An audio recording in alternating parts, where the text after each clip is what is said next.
Shalom, Ibu, Bapak, saudara-saudaraku yang diberkati Tuhan, dan juga saudara-saudariku para dharma siswa yang saya kasihi. Salam sehat seger waras dari Romo Alexius. Bertemu kembali dengan video pendek saya hari ini yang melanjutkan pembahasan pengajaran spiritual mengenai sakramen. Dan kali ini saya ingin menyampaikan sakramen pengakuan dosa sebagai lanjutan dari sakramen baptis kudus, sakramen krisma, dan sakramen perjamuan kudus. Ibu, bapak, saudara, saudariku yang berbahagia, apa itu sakramen pengakuan dosa? Sakramen pengakuan dosa adalah tindakan secara sadar untuk datang kepada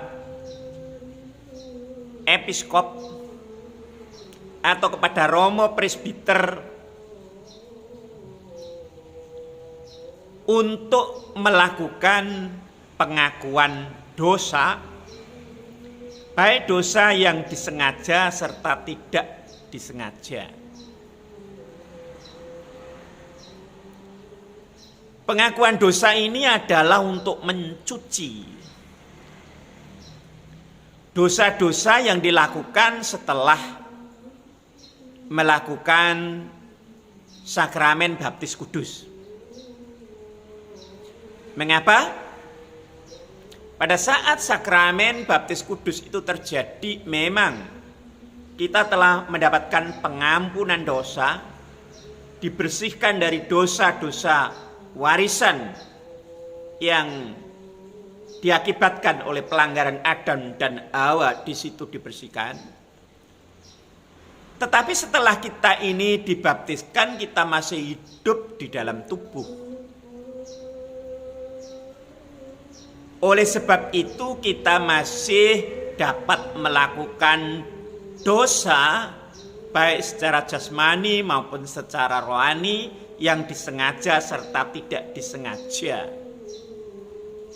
Nah, dosa-dosa setelah dilakukan setelah baptis kudus ini, gereja menyiapkan namanya sakramen pengakuan dosa. Adalah tindakan untuk selalu membersihkan dosa-dosanya yang disengaja serta tidak disengaja, agar itu layak untuk datang mengambil perjamuan kudus. Sekali lagi saudara-saudara, sentralnya adalah perjamuan kudus. Mengapa kita umat percaya ini, anggota tubuh Kristus, harus mengakui dosa-dosanya kepada episkop atau kepada romo presbiter?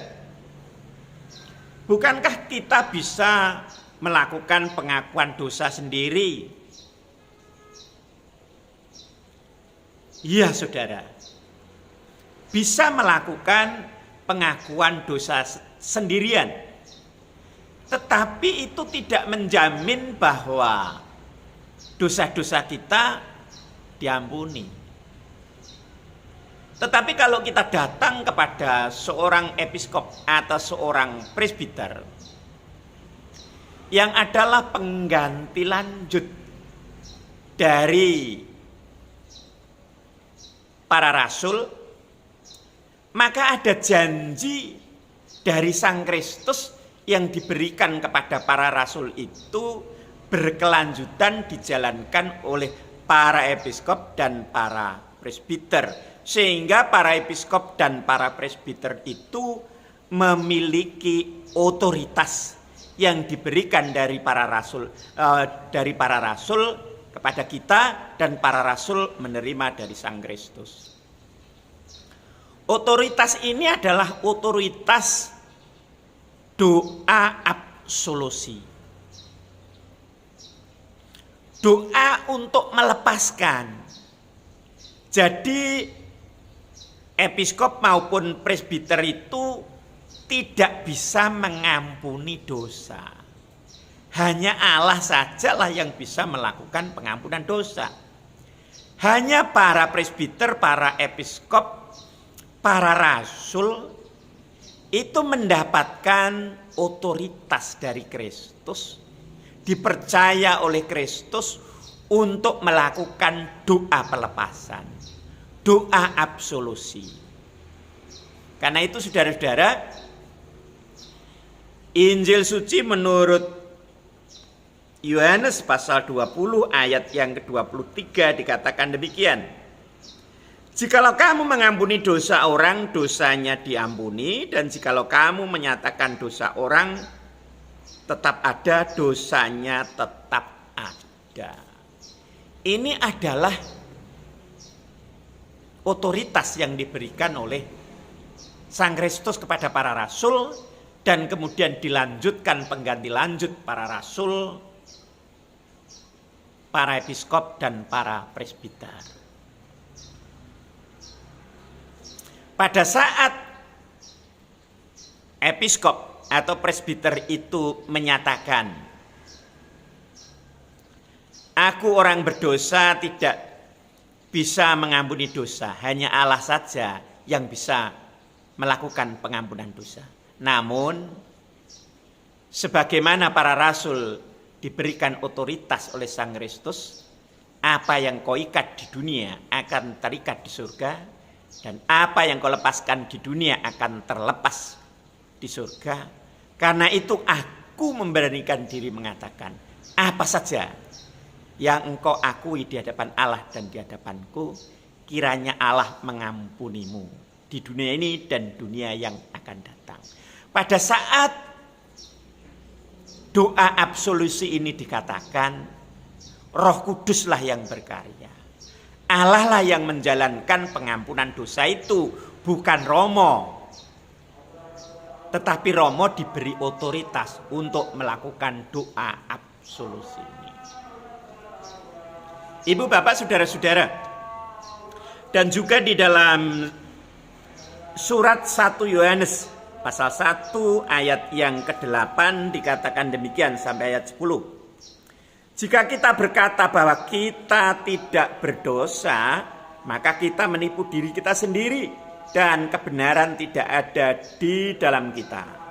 Jika kita mengaku dosa kita, maka Ia setia dan adil, sehingga Ia akan mengampuni segala dosa-dosa kita dan menyucikan kita dari segala kejahatan. Saudara, ini apa yang dikatakan kitab suci, kita harus datang kepada pengakuan dosa.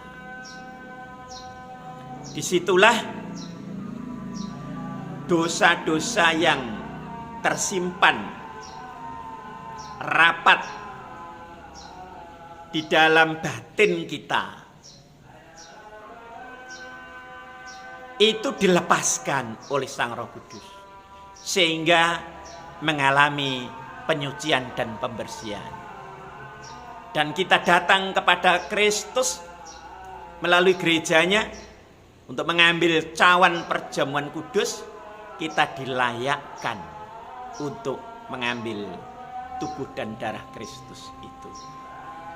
Karena itu saudara, beranikanlah dirimu untuk datang kepada pengakuan dosa. Shalom, haleluya, rahayu, rahayu, rahayu. Amin.